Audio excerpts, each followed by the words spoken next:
ورحمۃ اللہ وبرکاتہ۔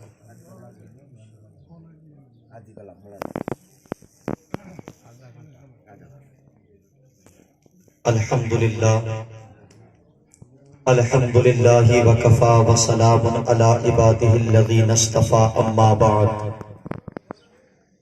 فاعوذ باللہ من الشیطان الرجیم، بسم اللہ الرحمن الرحیم۔ الموت تحفۃ المؤمنین، کل نفس ذائقۃ الموت، صدق اللہ مولانا العظیم وصدق رسولہ النبی الامین المتین المبین الکریم، ونحن علی ذلک لمن الشاہدین والشاکرین، والحمد للہ رب العالمین۔ غوث اعظم بمن بے سرو ساما مدد، قبلہ دی مدد، کعبہ و ایما مدد، بگرداب بلا افتاد کشتی، مدد کن یا خواجہ معین الدین چشتی۔ عزیزان محترم، میں آپ تمام حضرات کی بارگاہ میں پہلی حاضری کا شرف حاصل کیا، اور وقت زیادہ ہو چکا ہے، لمٹ سے زیادہ، کیونکہ گرمی کا ٹائم ہے۔ ابھی اندر سے کسی نے میرے پاس فون کیا کہ 11:30 یا 11:45 تک پروگرام کو چلانا ہے۔ اب دونوں میں سے کام ہو سکتا ہے، 11:30 تک بھی چل سکتا ہے، 11:45 تک بھی چل سکتا ہے۔ بہرحال وقت کی نزاکت ہے اور گرمی کا موسم ہے۔ سبھی حضرات سلام کا جواب دیں، السلام علیکم ورحمۃ اللہ وبرکاتہ۔ وعلیکم السلام۔ میں مرحوم کے انتقال کو میں نے سنا تو پتہ چلا کہ 1 رمضان کو مرحوم کا انتقال ہوا تھا۔ اللہ رب العزت اس رمضان کے صدقہ و طفیل ان کی بے حساب مغفرت فرمائے، اور رمضان کی برکتوں سے انہیں جنت میں اعلیٰ مقام عطا فرمائے۔ ہم سب یہاں پر حاضر ہوئے ایصال ثواب کی غرض سے، آپ لوگ بیٹھے ہیں، نعت مصطفیٰ ابھی تک آپ سن رہے تھے۔ میں چاہتا ہوں تھوڑا مرحوم کی یاد کو تازہ کریں، کیونکہ جب کوئی بھی دنیا سے جانے والا ہمارا عزیز اس دنیا کو چھوڑ کر جاتا ہے تو اس کی کچھ تمنائیں، کچھ فریادیں ہوتی ہیں جو پوری کرنا چاہتا ہے، لیکن افسوس کر نہیں پاتا۔ وہ اپنے عزیز و اقارب سے مکمل طور پر دلی باتیں بھی نہیں کر پاتا، لیکن چلا جاتا ہے۔ وہ کیا کہتا ہے، اس کو سننے سے پہلے ہم سب لوگ مل کر درود پاک پڑھیں، صلی اللہ علیہ یا رسول اللہ وسلم علیہ یا حبیب اللہ۔ حشر میں پھر ملیں گے میرے دوستو، حشر میں پھر ملیں گے میرے دوستو، بس یہی ہے مقام آخری، حشر میں پھر ملیں گے میرے دوستو، بس یہی ہے مقام آخری، حشر میں پھر ملیں گے میرے دوستو۔ اور آپ نے شاید کبھی آزمایا ہوگا، جب کسی کا باپ بیمار پڑتا ہے یا کسی کی ماں بیمار ہوتی ہے، جب اس کو لگنے لگتا ہے کہ اب مجھے واپس یہ زندگی نہیں ملنے والی، اب وہ وقت قریب آ گیا ہے، مجھے اس دنیا کو خیر آباد کہنا ہے، تو جو باپ بیمار تھا عجب اس کی حالت ہوتی ہے، اور کبھی کبھی وہ ایسا کہتا ہے کہ آج میرے بیٹے کو میرے پاس بلا لو، میری بیٹی کو میرے پاس بلا لو۔ ابا جان کیا بات ہے؟ کہا میں اپنے دل کی بات اپنی بچی سے کرنا چاہتا ہوں، اپنے بیٹے سے میں کچھ کہنا چاہتا ہوں، آج میرے پورا رشتہ دار کو میرے پاس بلاؤ۔ ابا جی کیا بات ہے؟ مجھے اس رشتہ دار کو دیکھنے کی تمنا ہے، میں چاہتا ہوں آخری بار اس کا دیدار کروں۔ جب اس کے بیٹے، اس کی بیٹیاں، اس کے رشتہ دار، عزیز و احباب اس کے قریب میں آتے ہیں تو وہ اپنے عزیزوں سے ملتا ہے، ملاقات کرتا ہے، اور کس طرح سے کہتا ہے ذرا ملاحظہ فرمائیں۔ کہنا کہ سب زندگی کے ہے شکوے گلے، کہنا کہ سب زندگی کے ہے شکوے گلے، آج سے ختم دنیا کے سب سلسلے، موت بھی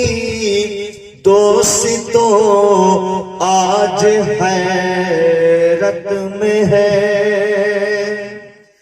موت بھی دوستوں آج حیرت میں ہے، اب ہے قصہ تمام آخری حشر میں پھر ملیں گے میرے دوستوں، بس یہی ہے مقام آخری حشر میں، پھر ملیں گے میرے دوستوں۔ مجھ کو نہلا کے پہنا دیے ہیں کفن، یہ بات اس کے دل سے پوچھی جائے جب کسی کے باپ کا جنازہ اٹھتا ہے، کسی کی ماں کا جنازہ اٹھتا ہے، کسی کے بھائی کا جنازہ اٹھتا ہے، کسی کے بیٹے کا جنازہ اٹھتا ہے، اس کے دل سے جا کے معلوم کرو اس کے دل کو کتنی تکلیف ہوتی ہے، کتنا صدمہ اس کو پہنچتا ہے، کوئی اس کے درد کو بانٹ نہیں سکتا۔ جس کے دامن پر یتیمی کا داغ لگ چکا ہو،